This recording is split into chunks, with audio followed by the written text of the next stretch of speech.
6,60,00,000 বছর আগের এক সকাল। পৃথিবী তখন আজকের চেয়ে অনেক উষ্ণ, অনেক সবুজ। বিশাল সব প্রাণী রাজত্ব করছে এই গ্রহের প্রতিটি কোণায়। কিন্তু তারা জানত না, মহাকাশের গভীর অন্ধকার চিরে মাউন্ট এভারেস্টের চেয়েও বড় একটি পাথরের টুকরো তাদের দিকে ধেয়ে আসছে।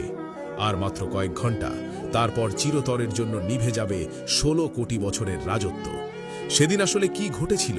কিভাবে মাত্র 24 ঘন্টায় পুরো পৃথিবী একটি জীবন্ত নরকে পরিণত হয়েছিল?